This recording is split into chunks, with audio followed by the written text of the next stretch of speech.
Assalamu alaikum and hi viewers, this is Professor Sajjad Hussain. Welcome to this online lecture. This is particularly for intermediate students, first year and second year students. ये lecture आप लोगों के लिए है ख़ास तौर पे। और आज मैं आपको इंग्लिश के पेपर के हवाले से कुछ ऐसी टिप्स देने लगा हूँ जिनको अगर आप फॉलो करें तो आपके मार्क्स काफ़ी बढ़ जाएंगे। आपको ये बात पता है, this is an open secret now, कि जो इंटरमीडिएट के स्टूडेंट्स हैं उनका मेरिट, चाहे वो मेडिकल कॉलेज का हो चाहे वो इंजीनियरिंग यूनिवर्सिटी का हो, आमतौर पर इसलिए इफेक्ट होता है कि लैंग्वेजेस के अंदर उनके मार्क्स कम आते हैं, चाहे वो इंग्लिश हो चाहे वो उर्दू हो। बाकी सब्जेक्ट्स में उनके मार्क्स तो they get more than 90%, sometimes more than 95% marks, but in these languages they are not able to get even 70% marks sometimes, और इसकी वजह से उनका ओवरऑल रिजल्ट जो है वो इफेक्ट होता है। तो उसकी डिफरेंट रीजंस है। एक रीजन तो उसकी ये है, मेरे ख्याल के मुताबिक गालिबन स्टूडेंट्स इतनी तवज्जो लैंग्वेजेस की तरफ नहीं करते जितनी कि वो दूसरे सब्जेक्ट्स को तवज्जो देते हैं। दूसरी बात कि लैंग्वेजेस के पेपर में सब्जेक्टिव क्वेश्चंस होते हैं, सब्जेक्टिव टाइप, और मार्किंग भी सब्जेक्टिव होती है। सब्जेक्टिव मार्किंग का मतलब यह है कि एग्जामिनर की सवाबदीद होती है, चाहे वो एक क्वेश्चन में आपको 10 में से 5 दे दे, चाहे वो 7 दे दे, चाहे वो 3 दे दे, चाहे वो 0 दे दे, चाहे वो 8 दे दे, it solely and wholly depends upon the examiner. उसके ऊपर ये डिपेंड करता है। तो इस वजह से भी आपके मार्क्स इफेक्ट होते हैं। और तीसरी एक और वजह जो मुझे समझ आती है वो ये कि स्टूडेंट्स राइटिंग प्रैक्टिस नहीं करते, they don't have enough writing practice. देखिए, सेल्फ राइटिंग और राइटिंग प्रैक्टिस में फर्क है। सेल्फ राइटिंग आपको आनी चाहिए, लेकिन एट दिस लेवल अगर आप चीजें पहले से प्रिपेयर करें और उनको लिख कर बार बार मश्क करें, प्रैक्टिस करें, तो उससे आपके पेपर में मिस्टेक्स होने के कम चांसेस हैं, और जितनी कम मिस्टेक्स होंगी इतने ज्यादा मार्क्स आपको मिलेंगे। तो आमतौर पे जो स्टूडेंट्स मिस्टेक्स करते हैं या स्पेलिंग की करते हैं, ग्रामर की करते हैं, सेंटेंस का स्ट्रक्चर ठीक नहीं होता, बाज़ औक़ात उन्हें वो चीजें आती होती हैं, सिंपल स्पेलिंग में मिस्टेक्स कर देते हैं। उसकी रीजन ये है कि उन्होंने वो प्रैक्टिस नहीं की होती, उन्होंने चैप्टर वाइज टेस्ट नहीं दिए होते, उन्होंने सीक्वेंस टेस्ट नहीं दिए होते, उन्होंने हाफ बुक का टेस्ट नहीं दिया होता, उन्होंने फुल लेंथ पेपर जैसे कि बोर्ड के पैटर्न में आता है वो पेपर्स नहीं दिए होते। तो मैं आपको ये एडवाइस करूंगा कि आप इस तरह के टेस्ट जरूर दें, और फिर जो प्रीवियस बोर्ड के पेपर्स हैं डिफरेंट बोर्ड्स में जो आए हुए हैं उनको कोशिश करें सॉल्व करने की। उससे आपकी राइटिंग स्पीड ठीक होगी, उसके अंदर फ्रीक्वेंसी आएगी, आप अनफोर्स्ड एरर्स नहीं करेंगे, ऐसी मिस्टेक जो लाशौरी तौर पे होती हैं वो नहीं करेंगे, और आप पेपर प्रॉपर टाइम कर सकेंगे, और वेल इन टाइम आपका पेपर खत्म होगा। और फिर ऐसी सूरत नहीं होगी कि आप जो है वो पेपर में कोई क्वेश्चन छोड़ के आ जाएं। ये बहुत ही नामुनासिब बात है कि आपको पेपर आता हो और टाइम की कमी की वजह से आप ये शिकायत करें कि क्योंकि टाइम कम था इसलिए मैं पेपर नहीं कर सका। तो ये मुनासिब बात नहीं है। इसके लिए ज़रूरी है कि आप ज़्यादा से ज़्यादा राइटिंग प्रैक्टिस करें। अच्छा, अब चूंकि आप लोगों ने फर्स्ट ईयर सेकेंड ईयर का सिलेबस तकरीबन ख़त्म कर लिया था छुट्टियों से पहले, और अनफॉर्चुनेटली ये लॉकडाउन हो गया, तो अब आपने अपने सारे सिलेबस को आप गो थ्रू हो चुके हैं, आपने सारा सिलेबस पढ़ लिया है।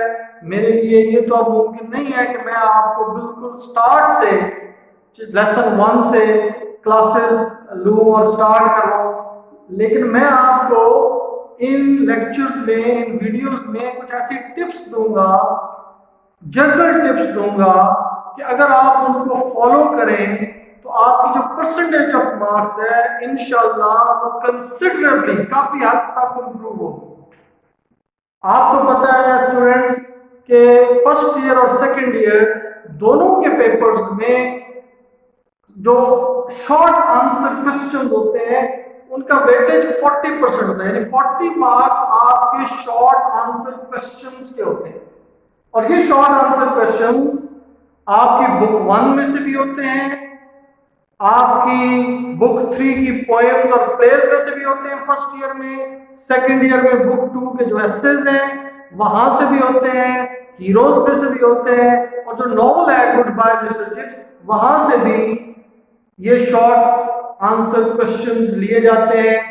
फर्स्ट ईयर में 40 मार्क्स, सेकंड ईयर में 40 मार्क्स, तो overall out of 200 marks 80% marks आपके शॉर्ट आंसर्स पर मुनस्सर है, डिपेंड कर रहे हैं।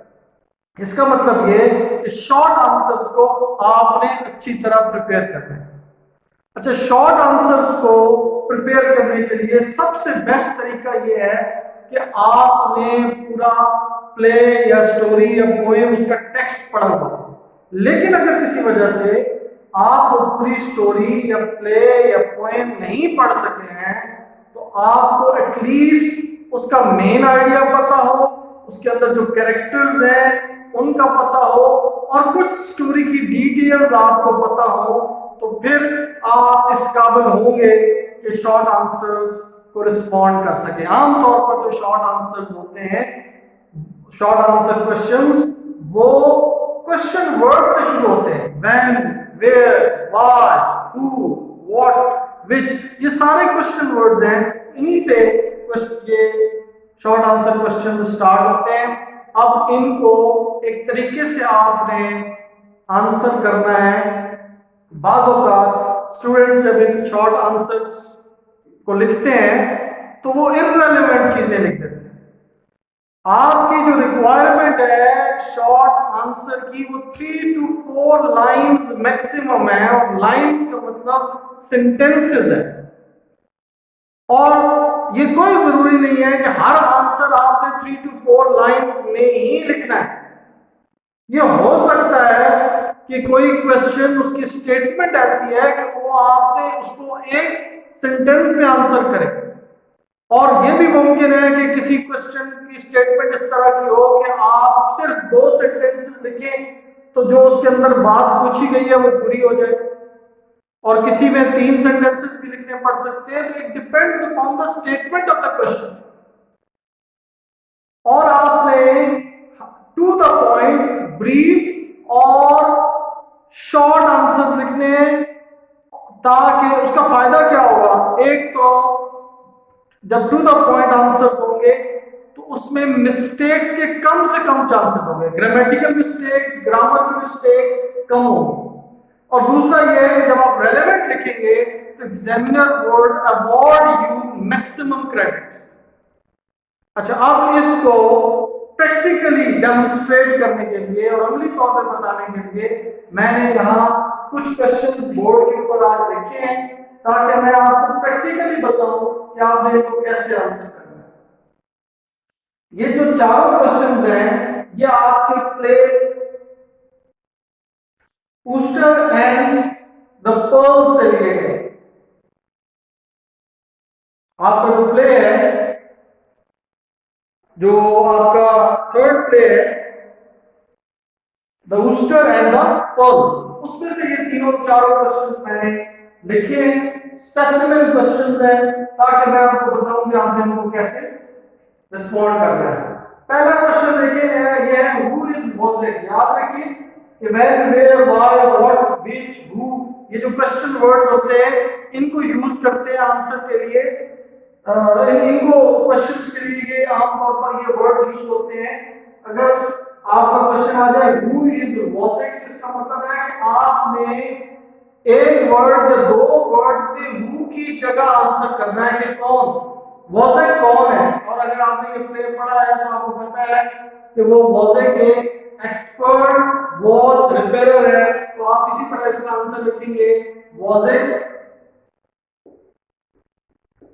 Is an expert watch repairer.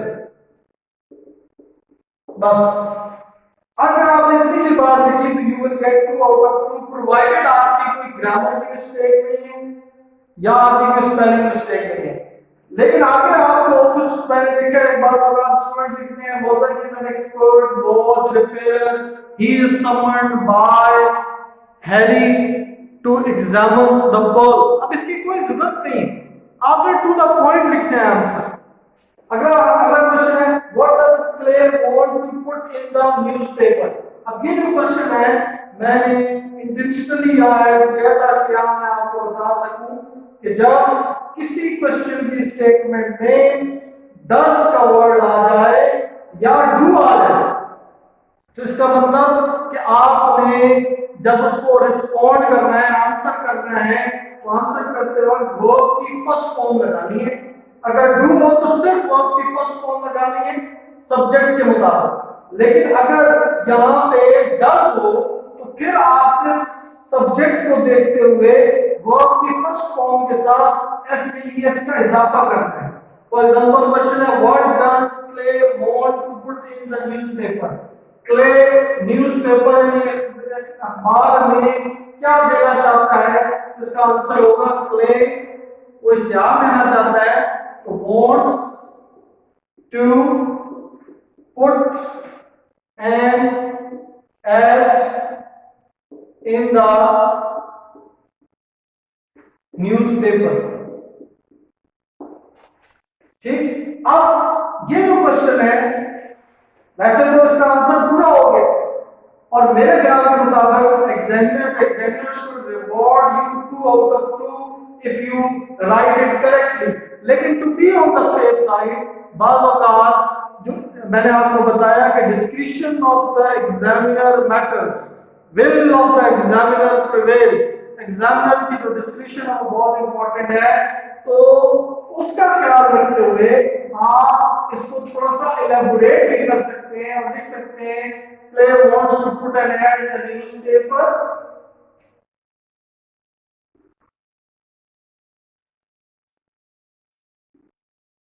He wants to bring his father back home. He thinks that this ad will help him in bringing back। अब आप देखिए इसको जब आपने आंसर किया है तो सिंपल और शॉर्ट सेंटेंसेस से आंसर किया, सिंपल लाइन लिखिए। एक बात बेटा जो आपने ज़हन में रखनी है कि जब एग्जामिनर आपके पेपर मार्क कर रहे होते हैं तो उनके जहन में कोई पहले से ही कोई पेट आंसर तो ऐसा नहीं होता, आइडिया होता है। तो आप जो स्टेटमेंट उसका लिखते हैं, आप जो आंसर लिखते हैं, एग्जामिनर देखते हैं क्या ये रेलेवेंट है, और जो दूसरी ज्यादा जिस पे वो फोकस करते हैं कि क्या ये लैंग्वेज पॉइंट ऑफ व्यू से, ग्रामर पॉइंट ऑफ व्यू से और स्पेलिंग्स के हिसाब से ये ठीक है या नहीं। और अगर वो ठीक हो और आइडिया भी रेलेवेंट हो तो you are given full credit.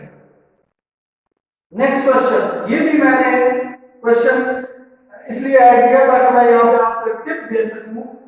For primary purpose इस लेक्चर का, इस वीडियो लेक्चर का जो मेरा प्राइमरी पर्पस है वो यही है कि मैं आपको कुछ ऐसी टिप्स दे सकूं जिसके जरिए आप एग्जाम में मैक्सिमम मार्क्स हासिल करें।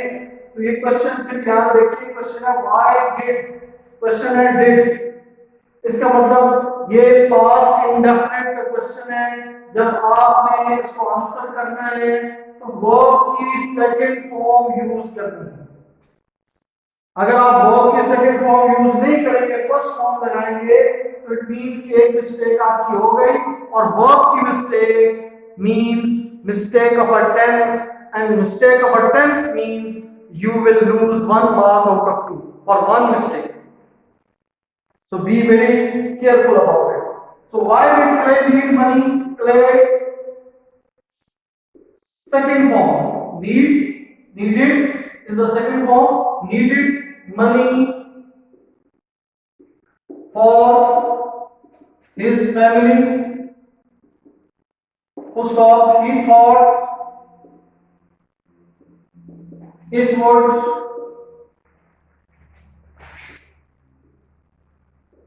make his family happy. It would, एक और भी sentence short, it would help in bringing back his father. FATHER. देखिए, Clay needed money, need की second form, Clay needed money, Clay को रकम की जरूरत थी for his family, खानदान के लिए. He thought, उसका यह ख्याल था, it would. अब यहाँ मैंने think नहीं लिखा, यहाँ भी देखिए verb की second form है thought, will नहीं लिखा, second form of would. He thought it would make. अब ये अगर verb की second form है तो आप इसके साथ would के साथ हम made नहीं लिख सकते. ये ध्यान में रखिएगा, would और should और could सिर्फ अगर इतने हो तो उनके बाद फर्स्ट फॉर्म आती है, लेकिन would है और could है और should है या would be और could be अगर हो तो फिर थर्ड फॉर्म यानी पास्ट पार्टिसिपल आ सकती है, या फोर्थ फॉर्म ing फॉर्म जो होती है वो भी आ सकती है. लेकिन यहाँ पे first form, he thought it would make his family happy, इससे उसका खानदान खुश हो जाएगा. It would, will नहीं लगाया, फिर would, it would help in bringing back his father. It would help in bringing his father back home. ये भी आप लिख सकते हैं, लेकिन वो थोड़ा सा चूंकि bringing his father back home chances ये है कि आप उधर मिस्टेक कर जाएं, लिहाजा आप सिंपल रखें इसको. It would help in bringing back his father. Next question पे अगर आ जाए, how far is Hollywood from OK by the sea? So Hollywood is 200 miles from OK by the sea. Students, जो बात आपने ध्यान रखनी है कि इंग्लिश के पेपर में जितनी फिगर्स हैं उनको आपने वर्ड्स में लिखना है. 200 माइल्स ऐसे नहीं लिखना 200. आपने कोशिश करनी है कि इसको वर्ड्स में लिखें. जितनी फिगर है 1900 1993 है तो 1900 है 93, इस तरह आप पूरा लिखें. From OK by the sea, अब ध्यान देखो OK by the sea, OK के बाद ये हाइफन डैश है, by के बाद हाइफन डैश है, फिर by the sea. अगर आपने C का S जो है वो कैपिटल या लेने का स्मॉल कर दिया है तो it would be counted as a mistake. अगर कोई lenient examiner है तो he might excuse you, but if examiner is strict he would penalize you for this mistake. To avoid all such mistakes, students, hopefully आज का ये जो lecture है आपके लिए बेनिफिशियल रहा है और you have learned something out of it. Keep watching, keep following. All the best. Thank you very much. This is all for today.